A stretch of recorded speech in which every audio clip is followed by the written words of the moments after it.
Willa Rose had never imagined that an invitation to meet her boyfriend's mother would come with a 30-page packet of protocol instructions. But here she was in the passenger seat of Henrik Moretti's sleek black sedan, reading aloud from the laminated sheet as they descended a service ramp that seemed to burrow straight into the earth beneath the city.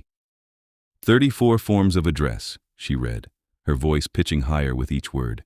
11 forbidden topics, including but not limited to the Reformation, garlic as seasoning, and anything pertaining to Transylvania. And there's a footnote here that says, under no circumstances am I to thank the Dowager for anything, because it implies she's performed a service rather than simply existing in her natural state of grace. She looked up from the paper. Henrik, your mother sounds terrifying. His hands were steady on the wheel, pale as marble in the dashboard light. His white hair fell across his forehead, and when he glanced at her, his eyes held something between amusement and apology. She wrote that protocol sheet in 1847. She's been meaning to update it. That doesn't make me feel better. It shouldn't. The ramp kept spiraling down, concrete walls pressing close on either side. They'd been descending for what felt like 5 minutes, though Willa's sense of time had gone sideways the moment they'd left street level. The air grew cooler. Her ears popped. How far down does this go? Another 2 levels. The hall sits beneath the old city, the part that burned in 1666 and was built over. My family's held this ground for 800 years. Henrik's voice was calm, factual. He didn't boast. He never did. It was one of the things she loved about him, how he wore his power like a well-tailored coat, essential but unremarked upon. She'd met him 4 months ago at a gallery opening. She'd been there covering the event for the Arts Journal where she worked as a junior editor, and he'd been standing in front of a painting of a night sky, so still she'd thought at first he was part of the installation. Then he'd turned and looked at her, and the world had narrowed to the space between them. He'd asked her what she saw in the painting. She'd said loneliness. He'd said yes, exactly that. And then he'd asked if she'd like to get coffee, and she'd said yes even though it was 9 in the evening and a strange sort of question. They'd walked to an all-night diner and talked until the sun threatened the horizon, at which point he'd excused himself abruptly, and she'd thought that was the end of it. But he'd called the next evening. And the next. Always after dark, which should have been her first clue, but Willa had assumed he worked nights. It wasn't until their second week, when he'd kissed her in the shadow of her apartment building, and she'd felt the sharp pressure of fangs against her lower lip, that he'd pulled back and told her the truth. I'm a vampire, he'd said, and I'm the king of this city's bloodline. She'd laughed. Then she'd seen his face. Then she'd stopped laughing. He'd given her a week to think about it. She'd spent 3 days researching vampire lore, 2 days having a small crisis, and then she'd called him back and said she wanted to keep seeing him. Because the truth was that Henrik made her feel seen in a way no one else ever had. He listened when she talked about her work, her dreams of writing something that mattered. He was patient with her anxieties, gentle with her fears. And when he touched her, it was with a reverence that made her feel like something precious. Also, he was devastatingly beautiful, which didn't hurt. The car emerged from the tunnel into an underground plaza lit by amber lamps. The space was enormous, carved from living rock, with vaulted ceilings that disappeared into shadow. Other vehicles were parked in neat rows, ranging from vintage Rolls-Royces to modern electric sedans. Henrik pulled into a spot near a set of massive bronze doors. "Ready?" he asked. "Absolutely not." Willa folded the protocol sheet and tucked it into her purse. She'd worn a simple black dress and her nicest heels, but now she felt underdressed, too mortal, too soft for whatever waited behind those doors. Henrik came around and opened her door, offering his hand. His skin was cool against hers, but his grip was solid. "You'll be fine," he said. "You're the most remarkable person I've ever met. She'll see that. You're biased. Extremely." He smiled, a rare full smile that showed the points of his fangs. Then his expression sobered. "Willa, I need you to know something before we go in. I've never brought anyone home before, not in all my years, so this is going to be surprising to them." "How surprising are we talking?" "Very." The bronze doors swung open before they reached them, pulled by attendants in dark livery. The corridor beyond was lined with portraits, pale faces staring down from ornate frames. Willa recognized Henrik's features repeated across centuries of fashion, the same sharp cheekbones and intense gaze rendered in oil and acrylic and what might have been tempera. They walked in silence, their footsteps echoing. Willa's heart hammered against her ribs. She wanted to say something witty, something to break the tension, but her mouth had gone dry. Another set of doors opened into a great hall. It was like stepping into a painting from the Renaissance, all soaring ceilings and marble columns, but with distinctly modern touches. Recessed lighting, a sound system hidden in the walls, sleek furniture arranged in conversation clusters. About 40 people stood scattered throughout the space, all of them dressed in evening wear, all of them turning to look as Henrik entered. And all of them were vampires. Willa could tell by the uniformity of their appearance. White hair ranging from silver to platinum, skin pale as snow, eyes that caught the light like cat's eyes. They were beautiful and terrible and utterly inhuman in their perfection. At the far end of the hall, on a low dais, sat a woman who could only be Henrik's mother. She was smaller than Willa had expected, delicate-boned and graceful, wearing a gown of deep crimson that pooled around her feet. Her hair was white as swan feathers, swept up in an elaborate style, and her face was unlined, ageless, but her eyes were old. Eyes. They were the oldest things Willa had ever seen, dark and deep and full of centuries. Henrik walked forward, Willa's hand still in his. The crowd parted.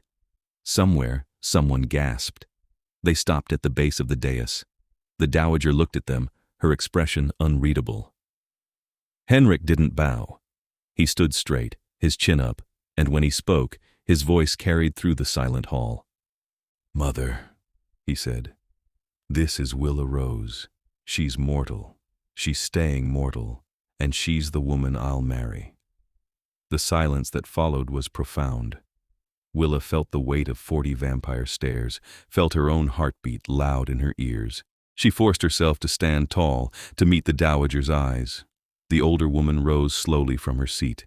She descended the dais with liquid grace, stopping a few feet from them. Up close, she was even more beautiful, but there was a sadness in her face that Willa hadn't noticed from a distance. "You bring a mortal to this house," the dowager said softly. "You claim her as your bride. You know what you're asking." "I know exactly what I'm asking." Henrik's voice was steady. "Do you?" The dowager looked at Willa then, really looked at her, and Willa felt stripped bare under that gaze. "How old are you, child?" 26. Willa's voice came out stronger than she'd expected. 26. The dowager repeated it like a sigh. "You'll be dead before you're 90, a blink, a breath, and you want my son to love you knowing that?" "I don't want him to do anything," Willa said, "but I love him, and if he loves me back, then yes, I want whatever time we can have." "Whatever time." The dowager's laugh was bitter. "Time is all we have, child, and you have so very little of it." She turned to Henrik. "And you would choose this? You would bind yourself to a mortal, watch her age and fade and die, and carry that grief for the rest of eternity?" "Yes." No hesitation. The dowager closed her eyes. When she opened them again, they were bright with something that might have been tears. "Then you're a fool," she said, "and I cannot allow it." The hall erupted. Voices rose in a cacophony of opinion, some supportive, most shocked. Willa felt Henrik's hand tighten on hers. "Mother," he began, but the dowager held up a hand. "I know what I'm talking about," she said, and her voice cut through the noise like a blade. The hall fell silent again. "I know exactly what I'm talking about, because I've lived this story before." She looked at Willa again. "Did he tell you I was mortal once?" Willa shook her head, unable to speak. 700 years ago I was human. I fell in love with a vampire lord, and he turned me so we could be together forever. But I had a husband already, a mortal man I'd married at 17. His name was Thomas. He was kind and gentle, and he loved me more than life itself. The dowager's voice broke. "When I was turned, I begged my maker to turn Thomas too, so we could all be together. But Thomas refused. He said he'd lived a mortal life, and he wanted a mortal death, and he didn't want to become something he wasn't. So I watched him grow old. I watched his hair go gray and his hands shake and his body fail. And I held him when he died, and I have carried that grief every single day for 700 years. The hall was deathly quiet. So when I say you're a fool, the Dowager said to Henrik, I say it because I know the weight of that choice. I know how it feels to lose someone to time, and I love you too much to let you do that to yourself. Willa felt tears on her cheeks. She hadn't known she was crying. I'm sorry, she said. I'm so sorry for your loss. The Dowager looked at her sharply. Didn't you read the protocol sheet? You're not supposed to thank me or— I'm not thanking you, Willa said. I'm offering my sympathy. There's a difference. Something flickered in the Dowager's expression. Is there? Yes. Gratitude assumes you've done something for me. Sympathy recognizes that you've suffered. And you have. You've suffered terribly. I can hear it in your voice. The Dowager stared at her for a long moment. Then, unexpectedly, she stepped forward and took Willa's free hand, the one Henrik wasn't holding. Her skin was cool and dry. Come, she said. We need to talk. Alone. Henrik tensed. Mother, I don't think— I'm not going to hurt her. The Dowager's voice was gentle now. I'm going to tell her the truth, all of it, and then she can make her choice with full knowledge. Isn't that what you want? Henrik looked at Willa. She nodded. It's okay, she said. I want to hear it. He hesitated, then released her hand. I'll be right here. The Dowager led Willa through a side door into a smaller room lined with books. It was warmer here, more intimate, with a fire burning in a marble fireplace and 2 chairs drawn up beside it. The Dowager gestured for Willa to sit, then settled into the opposite chair with a sigh. Tea? She asked. Do you drink tea? No, but I keep it for mortal guests. Not that I've had many. The Dowager waved a hand, and a woman appeared from the shadows, another vampire, who poured tea from a pot that had been waiting on a side table. She placed the cup in Willa's hands and disappeared again. Willa sipped. It was good, some kind of black tea with bergamot. Her hands were shaking. You're frightened, the Dowager observed. Wouldn't you be? Probably, though I've forgotten what fear feels like. It's one of the things you lose. She folded her hands in her lap. Tell me, Willa Rose, do you understand what you're agreeing to? Not just the marriage, but the reality of it. You'll age, he won't. Every year, you'll grow a little older, a little slower, while he remains exactly as he is now. You'll watch yourself fade in the mirror while he stays beautiful. Your friends will ask why your husband never ages. You'll have to lie constantly to everyone you know. And at the end, when you're dying, he'll still look like a young man. And he'll hold you while you slip away. And then he'll have to keep living without you for centuries, maybe millennia. Do you understand that? I think so, Willa said quietly. You think so, but you don't feel it yet. You can't, because you're young and healthy and death seems very far away. The Dowager leaned forward. I'm not trying to be cruel. I'm trying to spare you both from pain. If you walk away now, it will hurt, but it will heal. If you marry him and live a mortal life, the hurt will be so much worse. For him, Willa said. Yes, for him. Do you love him enough to spare him that? Willa set down her teacup. Her hands had stopped shaking. I love him enough to trust him to make his own choices, and he's choosing this. He's choosing me, knowing everything you just said. So if you're trying to convince me to leave for his sake, it won't work, because I think Henrik knows what he wants better than either of us do. The Dowager sat back. He gets his stubbornness from his father, she said. And his father was impossible to argue with, too. Is he still— Willa trailed off, unsure how to ask. Alive? Yes. We divorced 300 years ago. He lives in Prague now with his 4th wife. We're cordial. The Dowager smiled faintly. Vampire marriages are complicated. So I'm learning. They sat in silence for a moment. The fire crackled.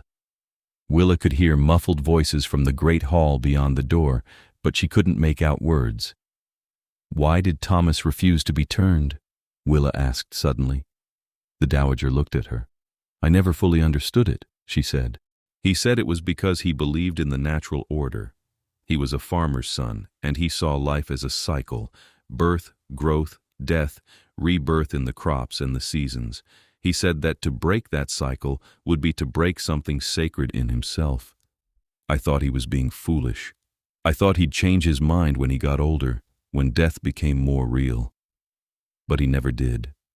He stayed mortal, and he died at 63, and I never even got to bury him properly because I was in a rage of grief and I couldn't face the funeral.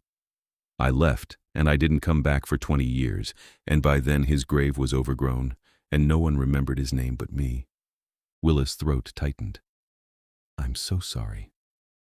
You keep saying that. Because it keeps being true. The dowager studied her. You know, she said slowly, I've spent 700 years thinking about Thomas, about what I could have done differently. And the thing I always come back to is this. I never asked him how to love him on his terms. I wanted forever, so I assumed he wanted forever too. I was so focused on keeping him alive that I never learned how to simply be with him in the time we had. I never made plans that accounted for his death. I never prepared. So when he died, it destroyed me, because I'd built my entire existence around the fantasy that somehow, someday, he'd change his mind. And you think I'm doing the same thing? Willa asked. No, the dowager said. I think you know exactly what you're doing. You're going into this with your eyes open. But I'm worried Henrik isn't. He's been alive for 800 years, and he's never loved anyone the way he loves you. He doesn't know how to hold something gently knowing it will break. Then maybe we need to learn together, Willa said. Maybe we need to figure out how to love each other knowing there's an end coming. We could make plans, set terms, decide how we want to spend the time we have instead of pretending it's infinite. The dowager went very still. Plans, she repeated. Yes, like, I don't know. Things we want to do together while I'm still young and healthy. Ways he can support me when I get older. Conversations we need to have before the end. Maybe even plans for after I'm gone so he knows how to grieve without being destroyed by it. You'd write it down. Why not, if it helps? The dowager stood abruptly and walked to the window. It was covered with heavy curtains, but she pulled one back slightly, revealing not glass, but a painted mural of a garden in daylight. She stared at it. I never thought of that, she said quietly. I never thought to plan for it. To treat it as something we could navigate together instead of a catastrophe waiting to happen. You were grieving, Willa said gently. You're still grieving. It's hard to think clearly when you're in that much pain. The dowager let the curtain fall. When she turned back, her expression was different, softer somehow. You're wiser than I was, she said, or maybe just braver. I don't know. She crossed back to her chair and sat down. If I were to allow this marriage... With respect, Willa interrupted. Henrik is the king. Does he need your permission? The dowager's lips twitched. No.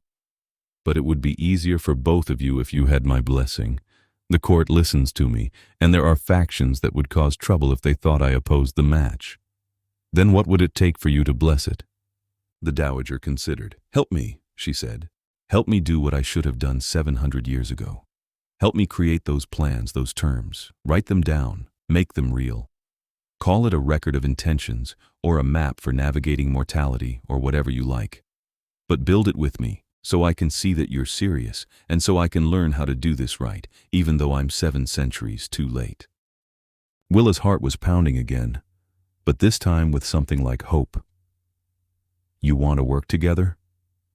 I want to understand, the dowager said. And I want to make sure my son doesn't make the same mistakes I did. So yes, work with me. Teach me how to plan for loss. And in return, I'll support your marriage with every ounce of power I have. Willa stood and crossed to the dowager's chair. She knelt so they were at eye level. "I would be honored," she said. The dowager reached out and touched Willa's cheek, a gesture so tender it made Willa's eyes sting. "You really do love him," she said. "More than I knew I could love anyone. Then we'll find a way to make this work." The dowager rose, pulling Willa to her feet. "Come, let's tell the court there's been a change of plans." When they returned to the great hall, Henrik was standing exactly where Willa had left him, his posture tense, his eyes locked on the door. His expression flooded with relief when he saw her. The dowager climbed the dais and raised her hand. The hall fell silent. "I have reconsidered," she said, her voice ringing clear. "The marriage will proceed, but it will be done properly, with intention and care. Willa Rose and I will create a document to guide this union, accounting for her mortality and his immortality. It will be witnessed and sealed, and it will serve as a model for any future mortal vampire bonds formed in this bloodline. Are there any objections?" The hall remained silent for a beat. Then a man stepped forward from the crowd. He was older looking than most of the vampires, his white hair streaked with silver, his face severe. "I object," he said. Henrik's expression darkened. "Lucien." "Your Majesty." The man inclined his head, but there was no deference in the gesture. "I mean no disrespect to your chosen bride, but the issue is not whether she's mortal. The issue is succession. You are the king. If you die without a vampire heir, the bloodline falls into chaos. A mortal cannot rule us, and a mortal's children, if she even survives childbirth, which is unlikely, would be half-bloods at best, too weak to hold power.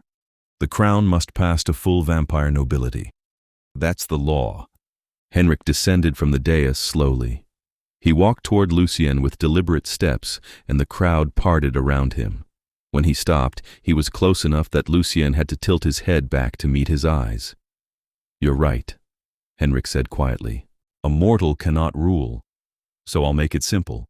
I'm changing the succession law." Lucien blinked. "You can't." "I can. I'm the king. The law is mine to change." Henrik's voice was soft, but it filled the hall. "From this moment forward, the crown will not pass through bloodline. It will pass through merit and vote of the High Council, as it did in the old days, before we became obsessed with purity of blood. Any vampire of suitable age and power may stand for the throne upon my death or abdication. Are we clear?" Lucien's face had gone pale, which was impressive for a vampire. "That's madness. You'd throw away 800 years of tradition." "I'd reclaim 2,000 years of tradition," Henrik corrected. "The bloodline rule is relatively new. We did fine without it for millennia. We'll do fine without it again. The council will never agree. Then they can challenge me." Henrik's eyes glittered. "In fact, Lucien, if you feel so strongly about it, you're welcome to challenge me right now. Single combat. If you win, the law stays as it is.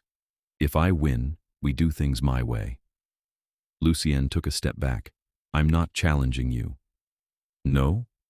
Henrik tilted his head. "Why not? You're a warrior. You've lived 8 centuries.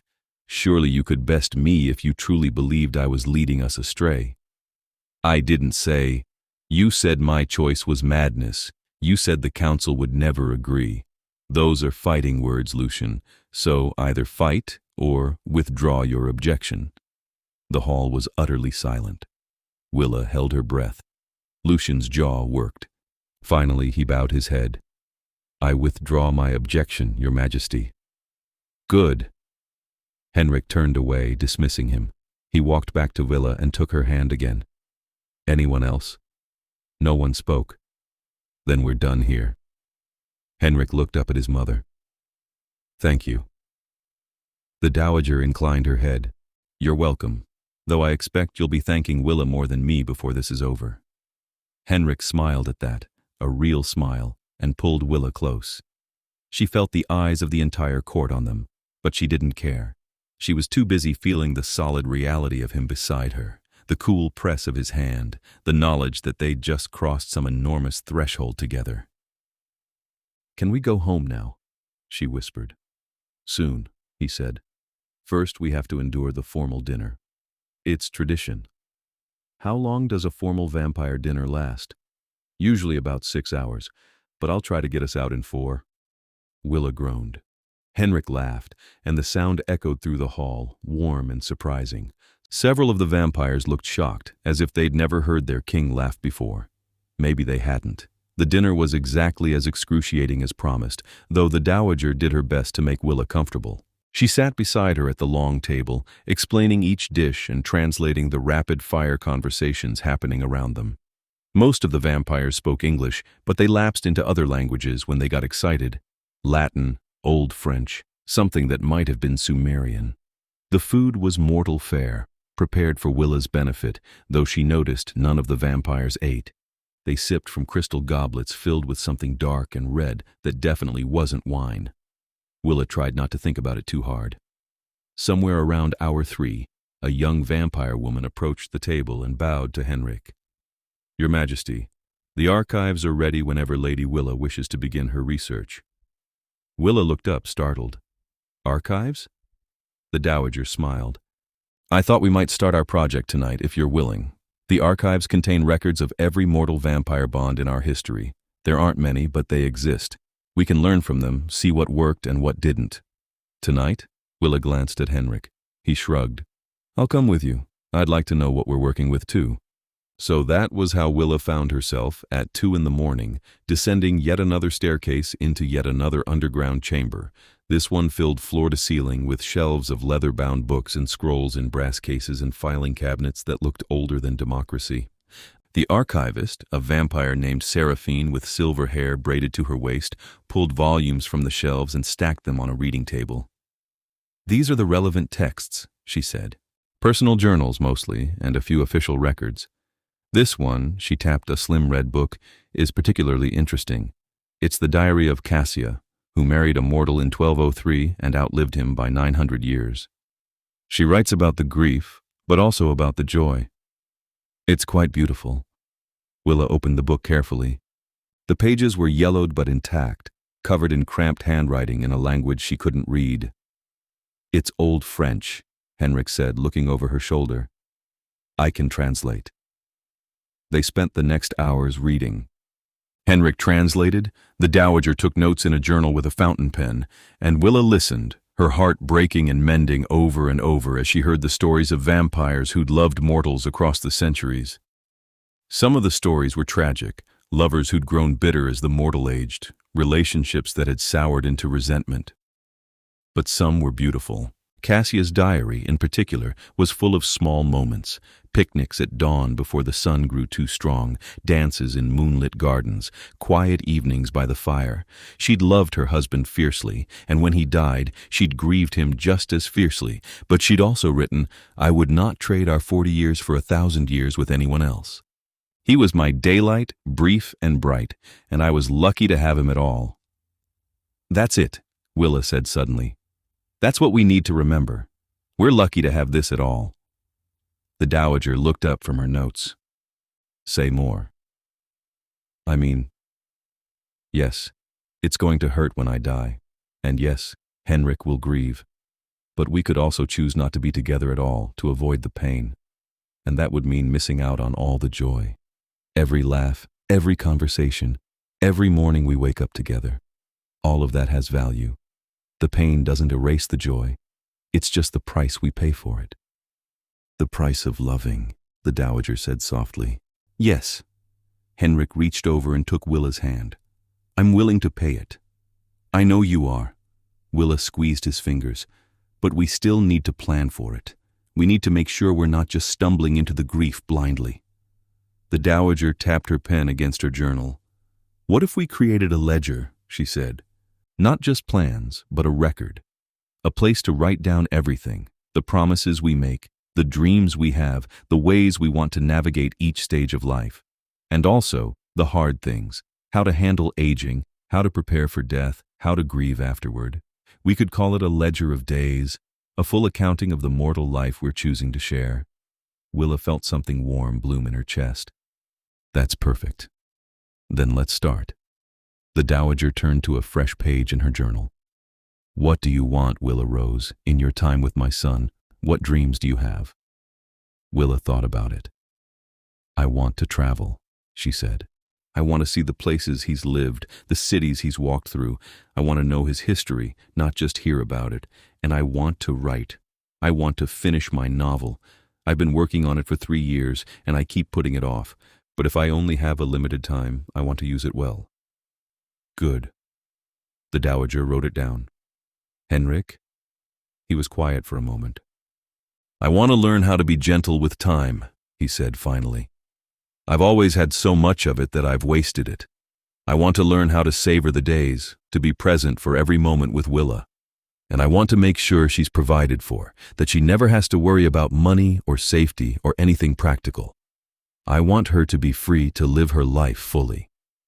The Dowager's pen scratched across the paper. And the hard things? She asked. What about when Willa starts to age? How will you handle that? Willa and Henrik looked at each other. We'll talk about it, Willa said, openly. I'll tell him when I'm struggling, and he'll tell me when he's struggling, and we won't pretend it's not happening. And what about after? The Dowager asked quietly. After Willa is gone, Henrik, how do you want to grieve? Henrik's face went very still. I don't know. Then we'll figure it out, the Dowager said. But we'll write it down. We'll make a plan. So, when the time comes, you're not lost in the grief the way I was. They worked through the night, filling pages with notes and plans and promises. They talked about children maybe, but only if Willa wanted them and survived the pregnancy. They talked about where to live Henrik's estate, had reinforced rooms that could withstand daylight, but they'd need to make modifications for immortal. They talked about friends and family, about how to explain Henrik's nature to Willa's parents, about how to maintain her mortal connections even as she became enmeshed in vampire society. By the time the sky outside began to lighten, not that they could see it, buried as they were beneath the earth, they had the skeleton of a plan. The Dowager promised to formalize it, to turn their notes into a proper document that could be signed and witnessed. This is good work, she said, closing her journal. I think Thomas would have appreciated this, the intentionality of it. Thank you for doing this with us, Willa said. I know it can't be easy, revisiting all of this. The Dowager smiled, and it was a real smile. Sad, but genuine. It's not easy, she said, but it's necessary. I've spent 700 years running from Thomas's death. Maybe it's time I stopped running and started remembering him properly. Grief and all. Henrik leaned over and kissed his mother's cheek. He would have liked Willa. He would have, the Dowager agreed. She's stubborn enough to have won him over. Willa laughed, surprised. Is that a compliment? The highest one I can give. They left the archives as dawn broke above ground. Henrik had to return to his private chambers, where heavy shutters and blackout curtains protected him from the sun, but Willa was free to go. The Dowager arranged for a car to take her home, along with an armed escort, 2 vampire guards who would sleep through the day in her apartment's guest room, and then return her safely to Henrik the following night. I'm not used to having guards, Willa said as she climbed into the car. You're marrying the king, the Dowager said. You'll have to get used to a great many things, but don't worry. You're stronger than you look. How do you know? Because you stood in front of the entire court and didn't flinch.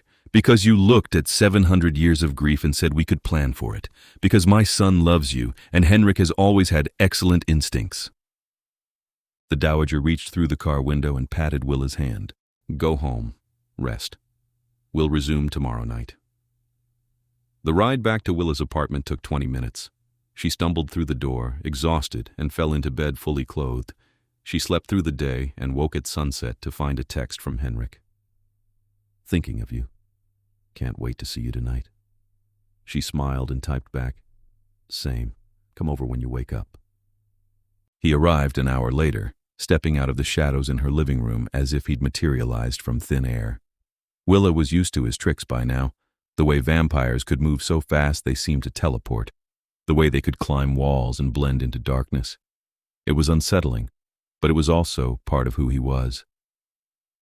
Hi, she said, rising from the couch. Hi. He pulled her into his arms and held her close, his face buried in her hair. I missed you.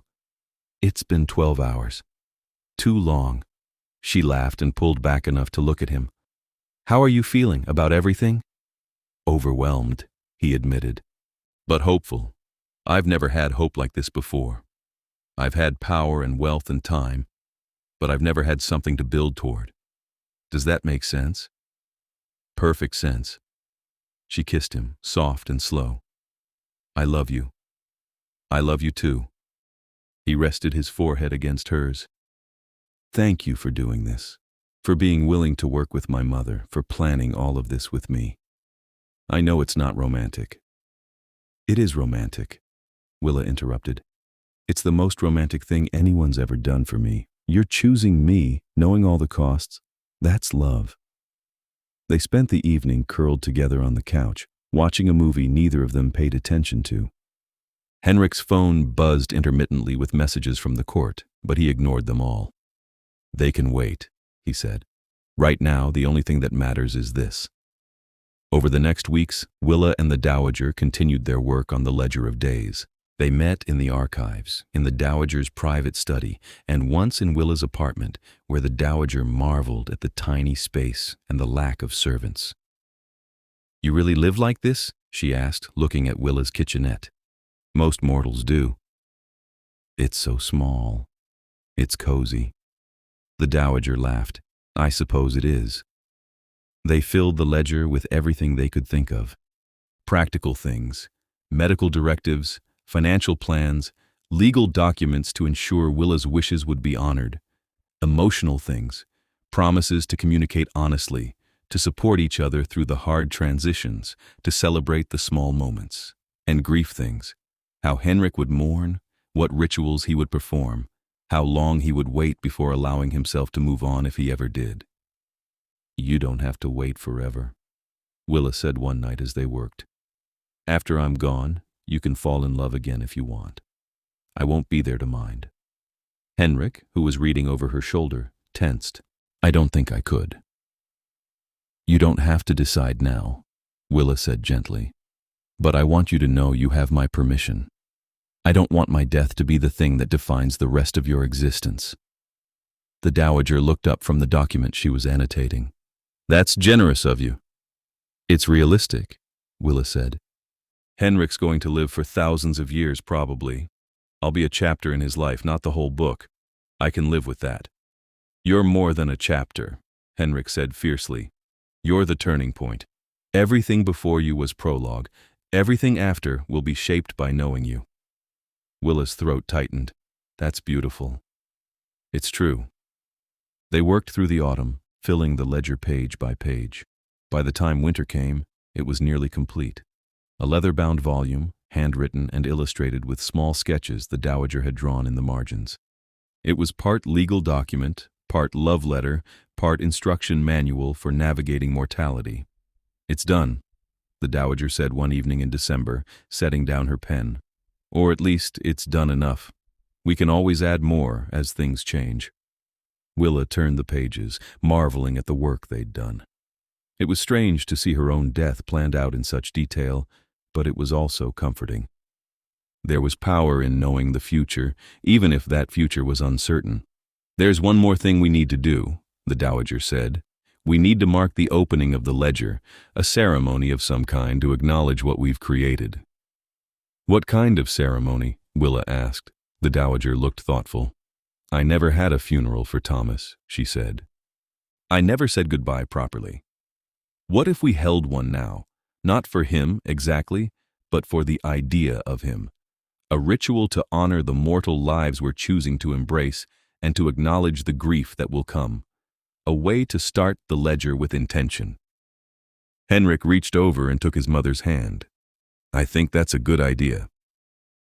So they planned a funeral for a man who'd been dead 700 years. It was a strange thing, but it felt right. The Dowager chose a date in mid-December, and she invited only a small group. Henrik, Willa, and a handful of the court's eldest vampires, who'd known Thomas when he was alive. They held the ceremony above ground, in a garden on the Dowager's estate that was sheltered from the sun by heavy trees and enchantments that bent the light. It was dusk, the sky streaked with orange and purple. and the air was cold enough that Willa could see her breath. The dowager had commissioned a marker, a simple stone with Thomas's name and the dates of his birth and death. It wasn't a real grave. His body had been buried in a churchyard that no longer existed, but it was a symbol, a place to focus the grief. The dowager stood in front of the stone, her hands folded. She wore black, as did everyone else, and her face was composed, but Willa could see the tension in her shoulders. "Thomas was a good man," the dowager said, her voice clear.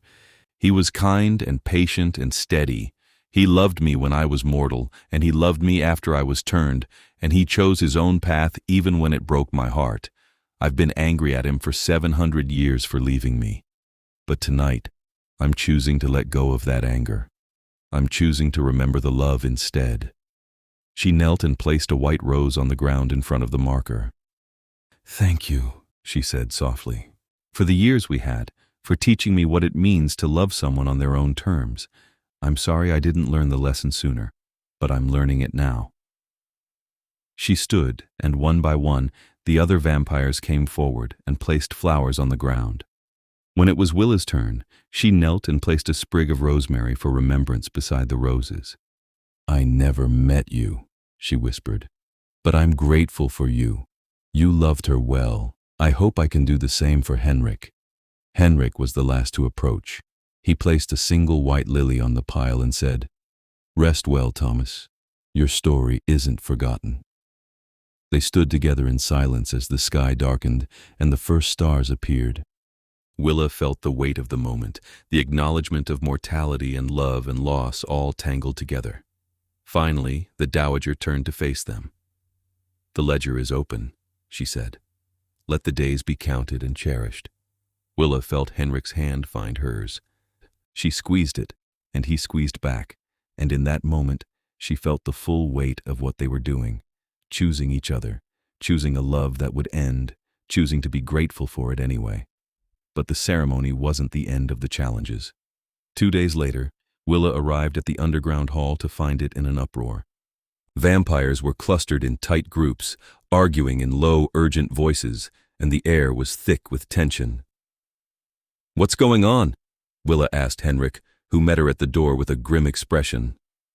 "Lucian is making another move," he said. "He's claiming that the succession change was illegal because I didn't follow proper procedure. He's demanding a formal challenge, but not to me directly. He's challenging the legitimacy of our engagement on the grounds that you're mortal, and therefore incapable of understanding the ramifications of marrying a vampire king. He wants the High Council to nullify our betrothal." Willa's stomach dropped. Can he do that? He can try. The council is meeting tonight to hear his case. "Then we'll fight it." Henrik's expression softened. "I knew you'd say that." The council chamber was a circular room deep in the underground complex, lit by chandeliers that glittered like ice. The High Council consisted of 12 vampires, the oldest and most powerful in the bloodline. They sat in a semicircle on a raised platform, their faces impassive. Lucian stood in the center of the room, dressed in formal robes, his silver-streaked hair pulled back. When Willa and Henrik entered, he turned and inclined his head in a mockery of respect. "Your Majesty," he said. "Lady Willa, how kind of you to join us." "Lucien." Henrik's voice was cold. "Let's dispense with the pleasantries. You've called this hearing to challenge my engagement. State your case." Lucian clasped his hands behind his back. "Very well. My concern is simple. Lady Willa is mortal. She has no understanding of vampire law, vampire politics, or the responsibilities that come with being the consort of a king. She's lived 26 years in a world entirely separate from ours. How can she possibly make an informed decision about binding herself to this life? More to the point, how can we trust that this marriage is anything more than a fleeting infatuation on your part, Your Majesty? You've lived 800 years without taking a consort. Why now? Why her?" Willa stepped forward before Henrik could respond. "I'll tell you why," she said, her voice ringing clear. "Because Henrik sees me as I am. Not as a fragile mortal, not as a political pawn, but as a person with my own thoughts and dreams and choices. And I see him the same way. I'm not making this decision lightly. I've spent months learning about this world, working with the Dowager to plan for the realities of our life together. I know I'm going to age and die. I know it's going to be hard, but I'm choosing it anyway, because I love him. And if you don't think I'm capable of understanding that, then you're underestimating mortals. One of the council members, an ancient-looking woman with white hair so long it pooled on the floor, leaned forward. You speak well, child, but Lucian raises a valid concern. You are mortal, you will die, and when you do, the king will be left grieving, potentially destabilized, while we navigate a new succession law that many in the bloodline oppose. Your marriage is a political risk. Then mitigate the risk, Willa said. Support the Ledger of Days. Make it a formal part of vampire law that any vampire who wishes to marry a mortal must create one, planning for the mortal's death and the vampire's grief. Make it so that no one enters this kind of relationship blindly. But don't nullify our engagement just because it's difficult. Difficult doesn't mean wrong. Another council member, a man with a sharp, hawk-like face, spoke up. And what of heirs? If you bear children, they will be half-bloods. They will not have the strength to rule, and they will not have the lifespan. How do you address that? The succession law has been changed, Henrik said.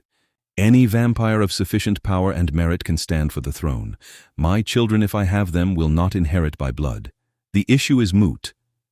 Unless you try to change the law again, Lucian interjected. Unless you decide, in your grief after Lady Willa's death, that you want your half-blood child to rule.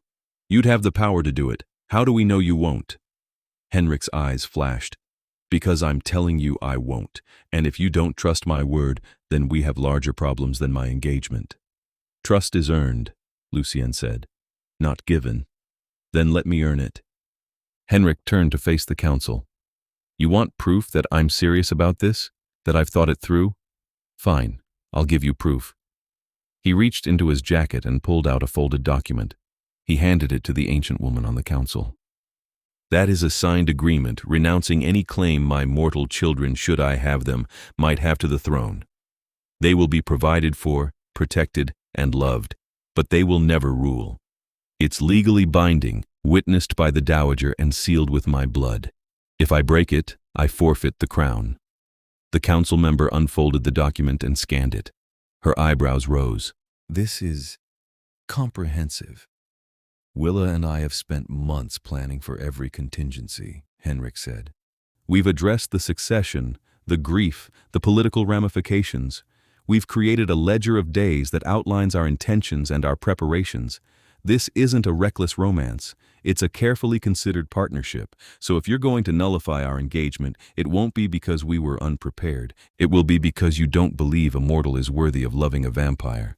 And if that's the case, I'd like you to say it out loud. Silence fell over the chamber. Lucian's face had gone tight.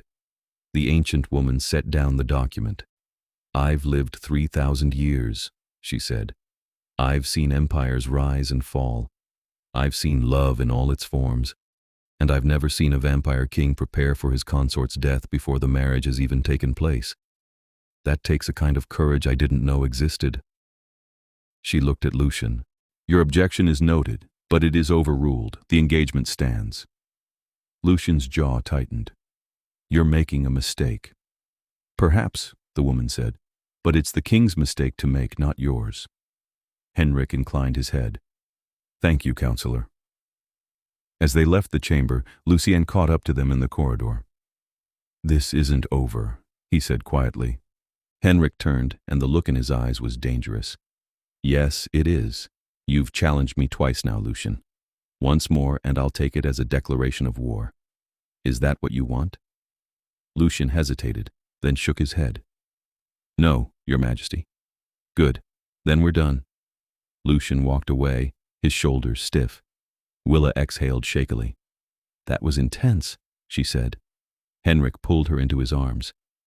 You were amazing, he said.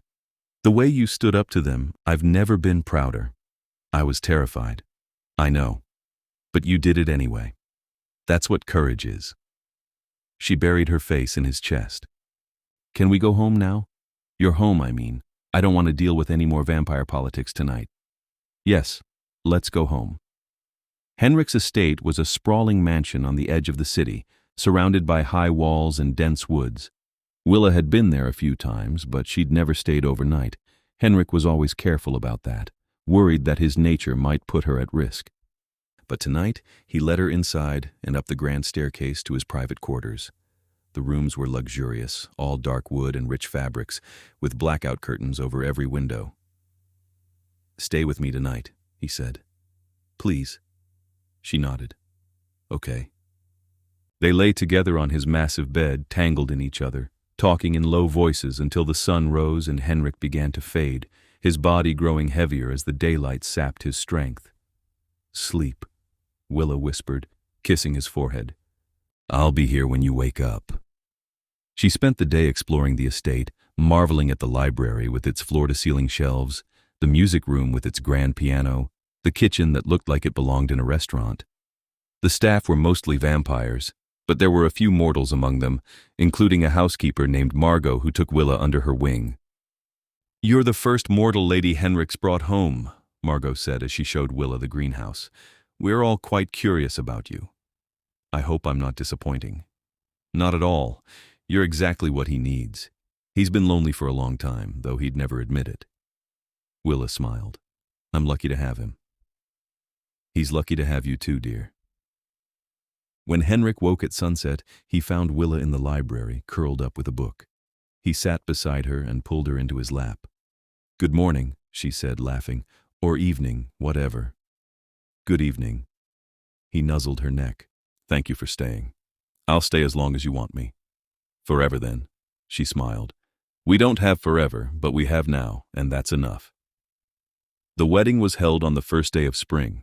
They debated doing something small and private, but the dowager had insisted on a proper ceremony, arguing that the bloodline needed to see the union blessed and celebrated. "They need to know this is real," she'd said, "that it's not a scandal or a rebellion. It's a marriage, sanctioned and supported." So they planned a wedding. It was held in the great hall, decorated with white flowers and candles that filled the space with soft light. The guest list was a mix of vampires and mortals. Henrik's court, Willa's family and friends, and a few curious outsiders who'd heard about the unusual union. Willa wore a simple white dress, elegant and understated, with a veil that trailed behind her. Henrik wore a black suit that made him look like a prince from a fairy tale, which she supposed he was. The ceremony was conducted by the dowager, who had the authority to bind marriages in the bloodline. She stood on the dais, her crimson gown replaced by a soft silver one, and her voice was steady as she spoke the ancient words. "Do you, Henrik Moretti, take this woman as your partner, your consort, your companion for the days she walks this earth?" "I do," Henrik said, his eyes locked on Willa's.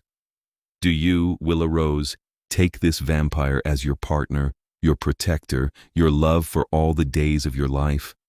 "I do." Her voice didn't shake. "Then by the power vested in me by blood and time, I pronounce you married. May your days be full, your love be fierce, and your grief be tempered by the joy you've shared." Henrik kissed her, and the hall erupted in applause. Willa felt tears on her cheeks, but they were happy tears, the kind that came from too much emotion to contain. The reception lasted until dawn. There was music and dancing and endless toasts, some in English and some in languages Willa didn't recognize. Her parents were there, bewildered but supportive, and they spent most of the evening talking with Margot, who seemed to have taken it upon herself to explain vampire society to them. At some point, Willa found herself standing with the dowager on a balcony overlooking the hall. "Thank you," Willa said, "for everything, for supporting us, for creating the ledger with me, for tonight. I know this can't have been easy for you." The dowager smiled. "It wasn't easy, but it was right. And watching you and Henrik tonight, seeing how happy you are, it's helped me remember what Thomas and I had. The joy, not just the grief. I'm glad. So am I." The dowager reached over and squeezed Willa's hand. "You're family now. If you ever need anything, I'm here. That means more than you know." They stood together in comfortable silence, watching the celebration below. Henrik was in the middle of the hall, surrounded by well-wishers, but his eyes kept finding Willa, checking to make sure she was okay. She smiled and waved. He smiled back, and the world narrowed to just the two of them, connected across the space. The months that followed were the happiest of Willa's life. She moved into Henrik's estate, and they built a life together that was strange and wonderful and entirely their own. She wrote her novel, finishing it in a burst of inspiration, and Henrik helped her find a publisher. She traveled with him, visiting the cities he'd lived in over the centuries, hearing his stories firsthand. They fought sometimes, usually about small things: how late to stay at court events, whether Willa should have more guards, how to balance her mortal friendships with her new vampire life. But they always talked it out, always came back to the ledger and the promises they'd made. And slowly, Willa began to age. It was subtle at first, a line at the corner of her eyes, a thread of silver in her dark hair. But it was there, undeniable proof of the passage of time. One night, as they lay in bed, she said, "I found my first gray hair today." Henrik's hand stilled on her back. "Does it bother you?" "A little. Mostly because you're still as beautiful as the day I met you, and I'm starting to look like your older sister." He laughed softly. "You're more beautiful now than you were then. You've grown into yourself." That's a diplomatic way of saying I'm aging. It's a true way of saying I love you more every day. He kissed her temple, gray hair and all. She sighed. "I'm glad we have the ledger. It helps, knowing we planned for this." It does. They'd added to the ledger over the years, writing down new dreams and experiences, updating their plans as circumstances changed. It had become a record of their marriage, a testament to the life they were building. By the time Willa turned 35, she'd published 3 novels and built a career as a respected author. Henrik supported her work fiercely, attending every book launch and reading every draft. He was her biggest fan, and she loved him for it. By 40, she'd noticed the aches that came with age, the way her body didn't bounce back as quickly as it used to. Henrik was endlessly patient, adjusting their routines to accommodate her needs, hiring the best doctors to ensure she stayed healthy. By 50, she'd made peace with the silver in her hair and the lines on her face. Henrik still looked at her like she was the most beautiful thing he'd ever seen. And she believed him. They didn't have children. They'd tried briefly, but Willa had miscarried twice, and after the second time, they'd decided not to try again. It was hard, but it was also okay. They had each other, and that was enough. The years passed, swift and precious. Willa published more books, won awards, became a mentor to younger writers. Henrik ruled his bloodline with quiet strength, implementing reforms that made the vampire world a little less archaic, a little more open to change. And through it all, the Dowager was there, a constant presence in their lives, a grandmother figure who'd finally learned how to love without fear. Willa's 60th birthday was a quiet affair, just the 3 of them in the estate's garden. The Dowager had baked a cake she'd learned how, at Willa's request, even though she couldn't eat it, and Henrik had given her a first edition of her favorite novel. 60 years, Willa said, looking at the candles on the cake. "I never thought I'd make it this far." "You'll make it much further," Henrik said. "Maybe, but even if I don't, it's been a good life." The Dowager reached over and took her hand. "It's been a beautiful life," she said. "Thank you for letting me be part of it." Willa turned 70, then 75. Her body began to fail in the small ways bodies do: arthritis in her hands, trouble with her knees, a heart that needed medication to keep its rhythm steady. Henrik was there for all of it, patient and gentle and unwavering. "I'm sorry," she said one night after a particularly difficult day. "I know this isn't what you signed up for." "This is exactly what I signed up for," Henrik said. "Every moment, I wouldn't change a thing. Even when I'm grumpy and my joints hurt and I can't keep up with you anymore. Especially then." He kissed her forehead. "You're my daylight, Willa, brief and bright. I'm grateful for every second." She cried then, because she knew he meant it, and because she loved him so much it hurt. At 82, Willa's health took a sharp turn. The doctors said it was her heart, that there was only so much they could do. She had maybe a year, maybe less. Henrik wanted to rage, to demand they try experimental treatments, to throw money at the problem until it went away. But Willa stopped him. We knew this was coming, she said gently. We planned for it. Look at the ledger. So they opened the ledger together and read the section they'd written decades ago about the end, about how Willa wanted to die at home, surrounded by the people she loved, about how Henrik would grieve but not let it destroy him, about the rituals they would perform, the ways they would say goodbye.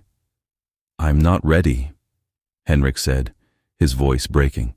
I know, but we'll do this together, just like everything else. The last year of Willa's life was hard, but it was also full of grace. She spent her days in the garden when the weather was warm, writing in a journal, reflecting on her life. Henrik read to her in the evenings, and the dowager visited often, bringing tea and stories from the court. Willa's parents had passed years ago, but her friends came to visit, bearing flowers and memories. She said her goodbyes, one by one, thanking them for being part of her story. As the seasons turned and winter approached, Willa grew weaker. She spent most of her time in bed, her body failing but her mind still sharp. Henrik rarely left her side.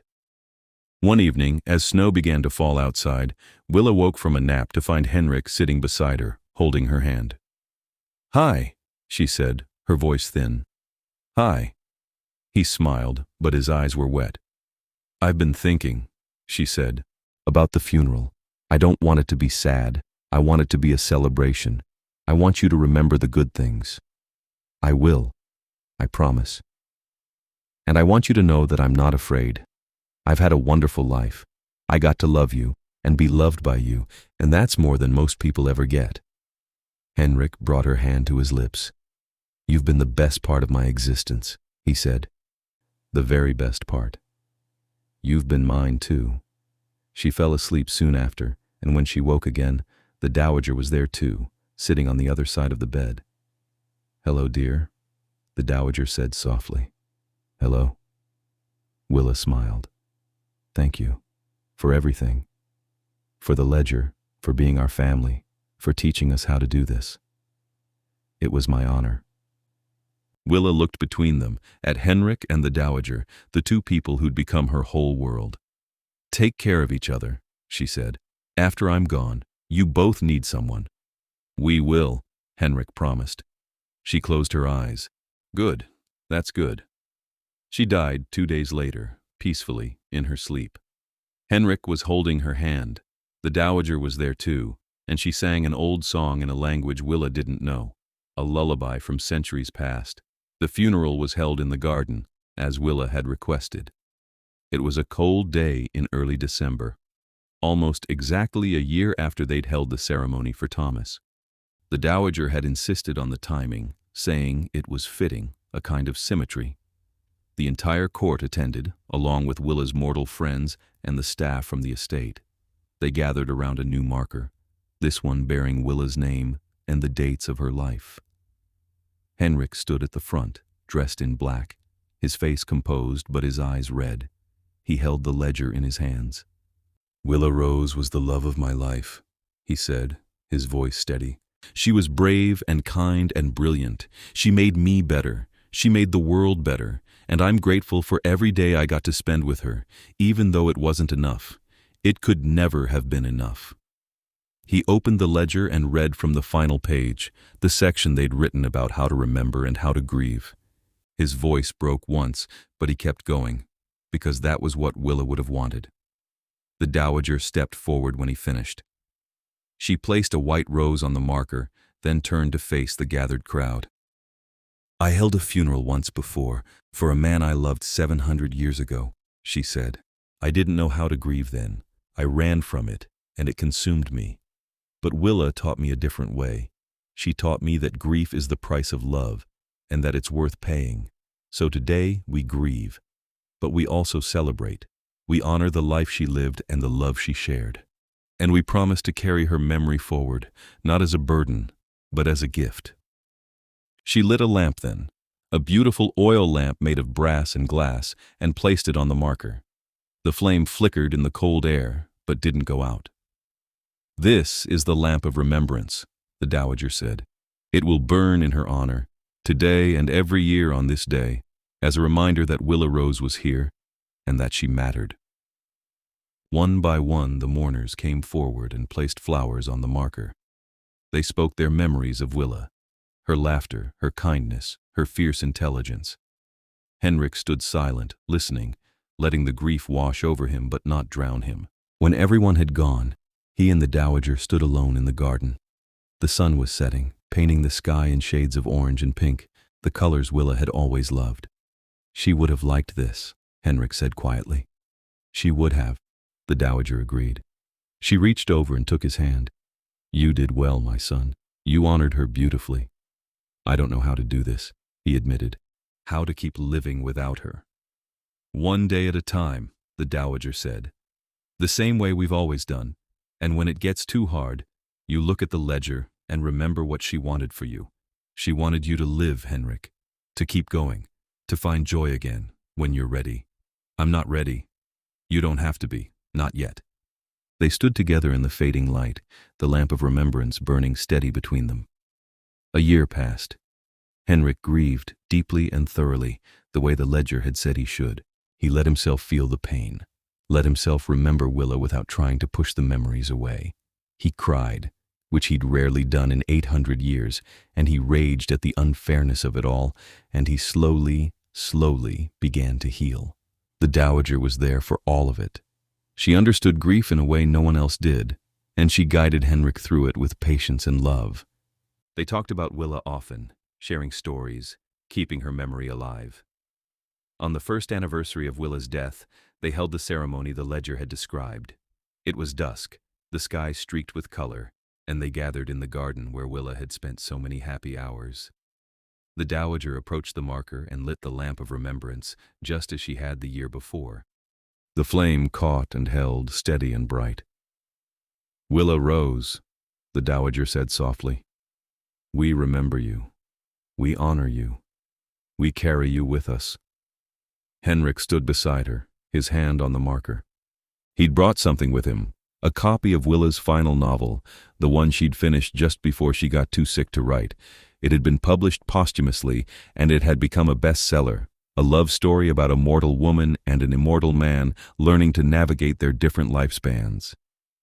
She lives on in her words, Henrik said, in the stories she told, in the people she touched, and she lives on in me, in the way she changed me.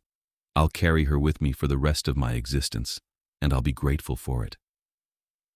The dowager reached over and squeezed his hand. She would be proud of you. I hope so. They stood together as the stars began to appear, the lamp of remembrance burning between them, a beacon in the growing dark. The grief was still there, would always be there, but it was bearable now. It was part of the love, and the love had been worth it. Henrik looked up at the sky, at the stars Willa had loved, and he smiled. It was a small smile, fragile, but it was real. Thank you, he whispered to the night, to the memory of her, to the days they'd shared, for everything.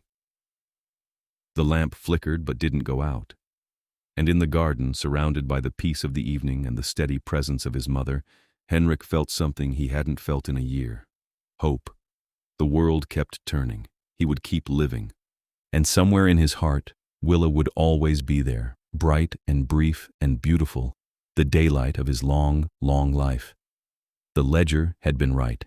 The grief was the price of love. But the love had been worth every moment, and he would carry it forward one day at a time for as long as the stars kept shining.